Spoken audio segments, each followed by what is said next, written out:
Hi everyone, thanks for watching or listening. Welcome to the latest episode of the Reach Out series. I'm Yochai Lam, founder of Touchbase, an app that tackles loneliness by helping foster meaningful connections. And today, I'm excited to have here Tamára Saribekyan, founder and CEO of HappyUI Design Studio and a product designer. Thanks for joining, Tamára. Thanks for inviting. So, Tamára, before we jump into today's topics, I'd love to hear a bit more about you. Could you please introduce yourself and tell us how happiness became part of your professional journey? Okay.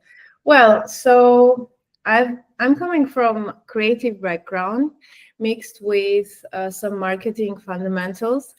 And honestly, this has helped me a lot throughout my creative journey.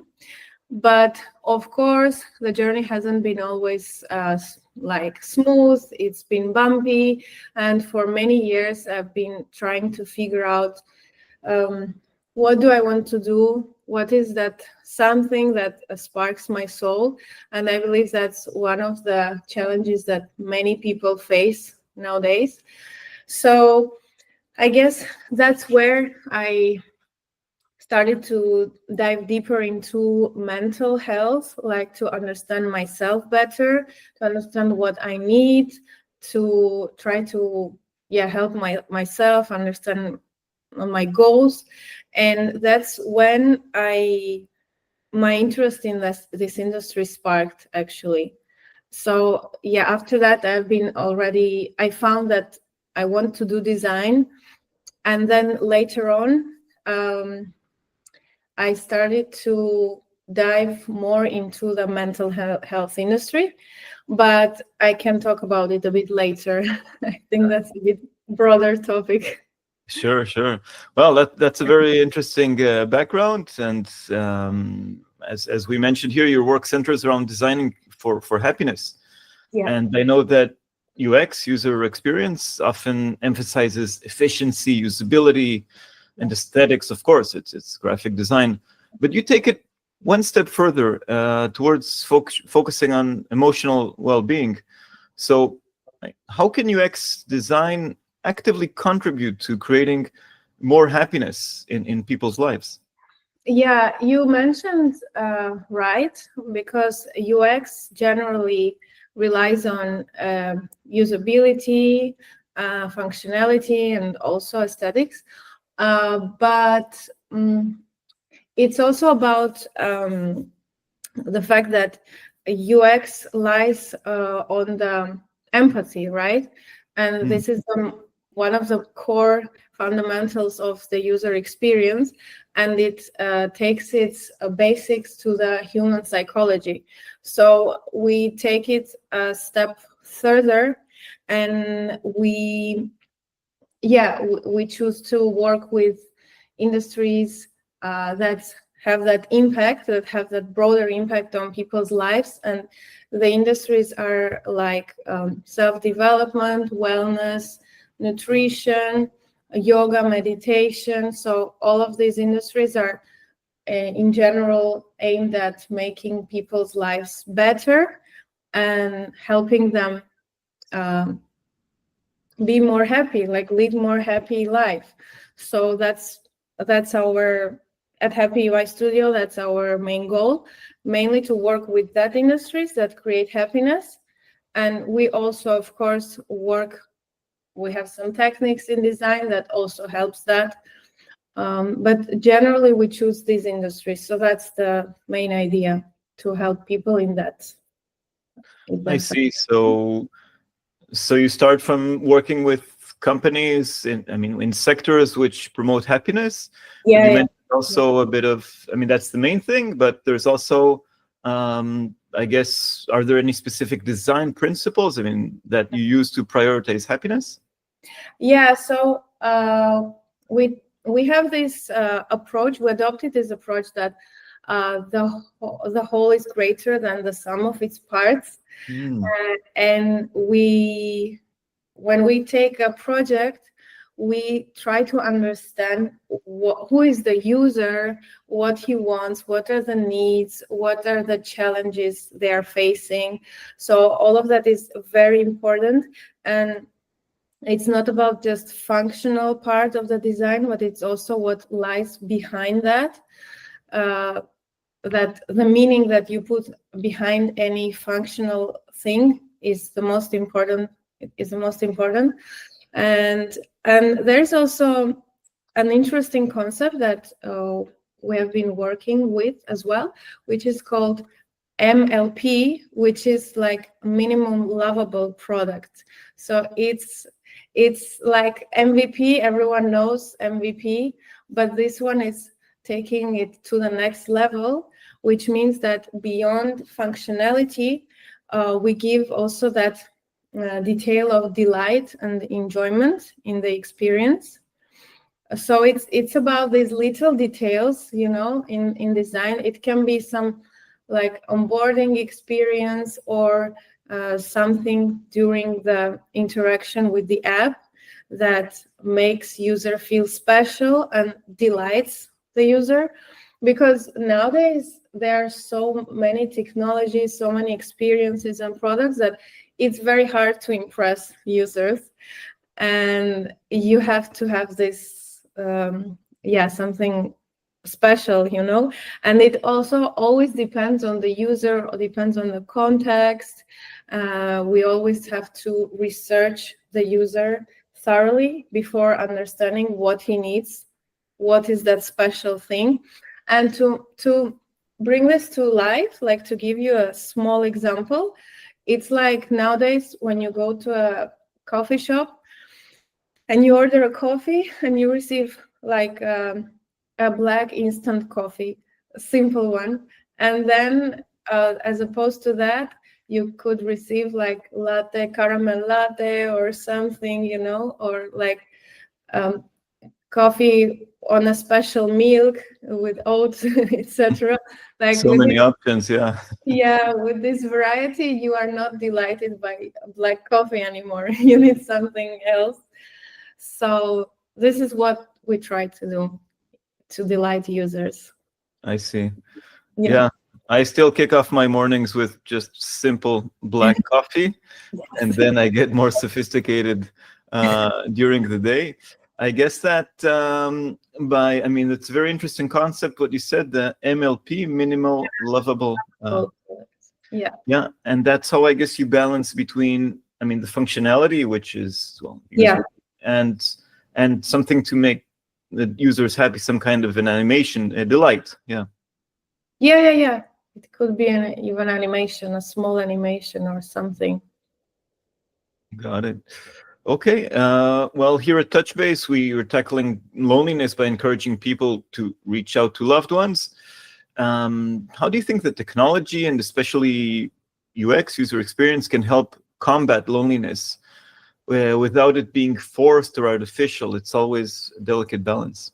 Yeah. I think Touchbase, I'm familiar with the product, and Touchbase is doing a great job in that sense, because I think despite of such a wide variety of technology, humans are lonelier than ever nowadays, and they really need something. And I guess now the main focus is on human AI interaction. But what is important, in my opinion, is to create more human-to-human connections. That's where we have to focus our efforts, like to create experiences and products that encourage more meaningful connections, like to make people communicate with each other, to get out of their homes more. And I think some experiences that can help us achieve that, I think we should focus on that more. I see. And are there any examples that come to mind of Yeah. successful UX solutions that help reduce loneliness, strengthen Okay. connections? I can bring one example of a product we've been working on, and it was an app that helped people find experiences and events outdoors, like something based on their personal preferences. And they could do that with their friends as well. They could, through the app, they could invite their friends, meet somewhere and go exactly to that specific place where they planned. I think apps like that do a good job to make people do some events, and this is also a good example because they do something that they like, for example, and the app is thinking for themselves what can they do, and it uses their thinking time on that. And also it helps bring people together, so with their friends they could go, I don't know, it suggests like many different events, activities. It can be sport, it can be extreme or something very light like spa or anything. So one example is this, and the other, I think, like apps like Meetup or Eventbrite, right? They are products that also have this meaning for lonely people. Like, for example, if you're alone and you want to meet new people or something, you can just enter there and find something you want. So would you say that such applications or these technological solutions, they help make better human connections just by bringing people physically together, by making in person? Does that make the difference? I think yes, because even though nowadays we do a lot of online events, and this is also good, like being online and meeting people, etc. It's also good, but physically getting out of the house and like trying to make this connection, human to human connection in real life, it's very important, and this can really have a good impact on mental health because humans are social creatures. They need each other to survive.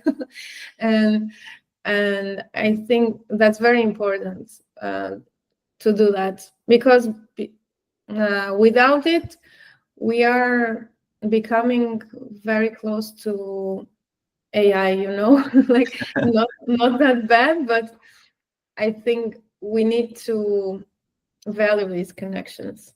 I see. Yeah, you mentioned AI, and it seems like the future is coming very fast. I mean, for anybody following this field, it Yeah. seems that nearly less than a week or a few days pass before you get another big development, big news. Looking a bit forward into the future, how do you see the role of technology evolving in promoting happiness and reducing loneliness? Are there, I mean, you're of course also following what's going on. Do you see any exciting trends or innovations that inspire you? I will say I really like how AI is evolving in mental health industry, because I have been lucky to test a few products that are operating in that industry, and nowadays there are some mental health mental specialists, like therapists, AI therapists, maybe probably chatbots, and this I think this is also a good experience for people that feel lonely, and let's say at the moment they don't have any opportunity to talk to other humans. Let's say they are really alone and they need someone, and these apps are doing great job because you can just enter the app and start a conversation with a therapist and like talk anything you have, and the AI will reply to you in a constructive way. I think this is one of the exciting tendencies that I see. I see. Yeah. Yeah, so that, I mean, such apps that provide therapy for using AI, that's one empathetic, emotional way to use AI for user experiences. Are there other roles you see for AI in shaping in doing empathetic things like this? Okay, so yeah, I know I mentioned therapist, a Mhm. chatbot therapist, but I still think that AI has a long way to go to create this empathy feeling, because empathy is something that only humans have. Like, AI doesn't have emotions and feelings, and it cannot replace humans. That's for sure. Because yeah, I think that AI still has this work to do, and what we have to do is to use AI to learn ourselves better, probably to understand how we can improve as well. And it's always important to use AI with limits, like not let it take over our lives completely, and understand that, okay, it's here, it's good, and it can help us achieve a lot, like learn, etc. It's actually very good to learn, but also at the same time, don't rely on it entirely. Like, always remember that we are humans and we have to work together in collaboration, and use it maybe for some technical stuff more, even though it can help us in some emotional aspects as well.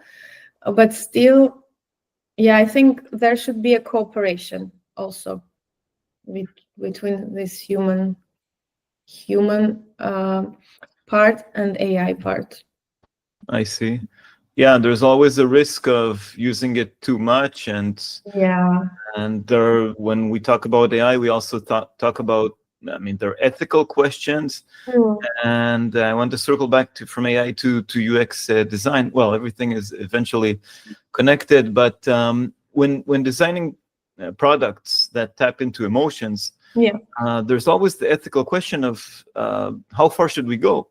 I mean, if we develop an app or whatever, we want people to use it, but we don't want to manipulate people.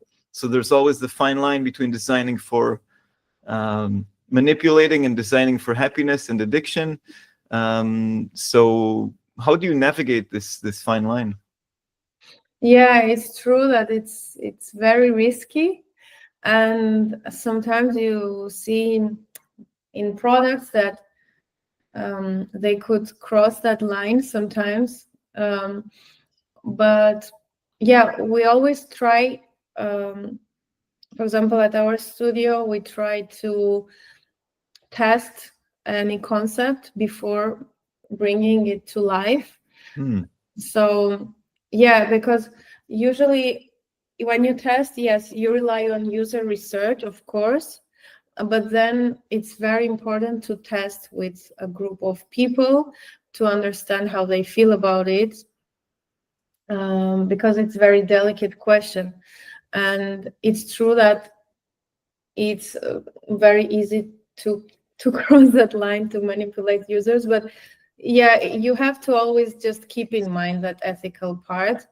And it's about practice also. Like, a professional has to understand when is that limit. And it's also about knowing some like, there are some fundamentals and some guidelines that you have to keep. And it's also good to know a little bit about psychology, like just a little bit, like how the user will think about this, what could they think, etc. But it heavily depends on the context and depends on the user, because every user is different, and we as a UX specialist, we need to know our user very well, and in that case you can like do this ethically correct and not fall into this trap. For example, there are also dark patterns, right, that products use. So for me, these dark patterns are an example of manipulating users, and this shouldn't be used. I'm truly against this concept. And yeah, and as part of your work, when you work for a new client and look to design something, I assume you do you look at similar or half similar things. Yeah. And you look at other digital products. Are there any red flags there that flash to you that say, okay, this is an emotional abuse or emotional manipulation, something that stands out immediately? They are, of course, and one of the examples are these dark patterns. So I will not remember any specific example, and I don't even want to mention a product. Not to give ideas here, yeah. No, but like any products that try to manipulate by, for example, one room left, hurry up, or sign up before this, just 2 hours are left, etc. Most often it's not true. It's just to manipulate users. And there are many examples of that. And even worse things, that they're using marketing very cleverly to trick users, and you don't even understand how you bought something, like how you accidentally got subscribed without even wanting. It becomes too easy to pay, not enough friction. Yeah. Yes, so such experiences we are totally against, and I think these are red flags in a product. I see. So it goes beyond just the regular marketing trick of creating scarcity. It's just becomes too easy to fall. True. Done it. Well, like to step back from technology and moving to society in general. From your perspective, how have community and social interactions evolved in recent years?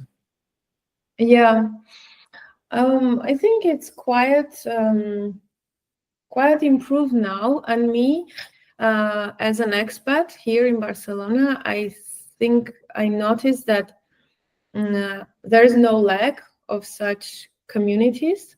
And there are, for example, communities in different platforms, even Facebook or WhatsApp recently, right? They have communities where like-minded people gather and they can share their interests, experiences, etc.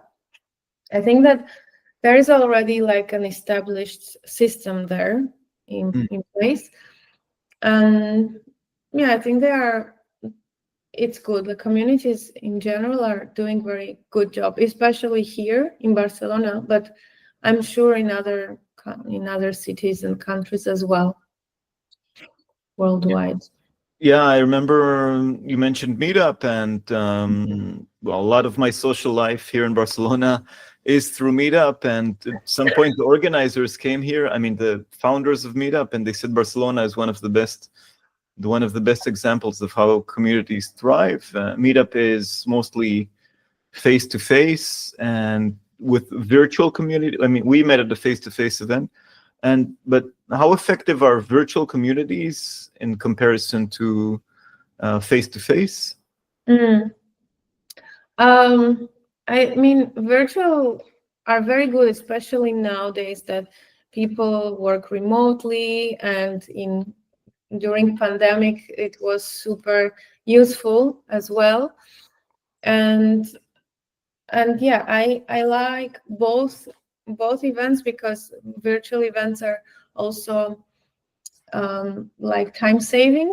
You even, especially if you work, let's say, from home or somewhere far, and it's a good solution. But yeah, on-site events like face-to-face events are, on the other hand, good to make this connection that I was talking about. And sometimes it really helps. Like sometimes you really feel trapped inside the house, and it can be a reason for many issues, like mental health issues. Like some people might even start to get depression from this,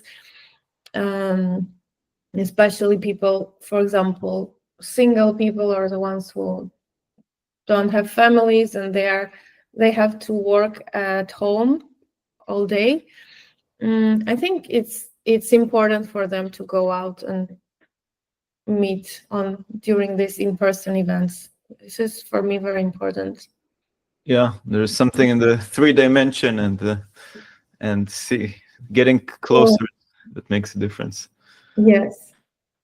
Okay, we're nearing the finish line of this interview, and I'd like to end on a high note and a happy note.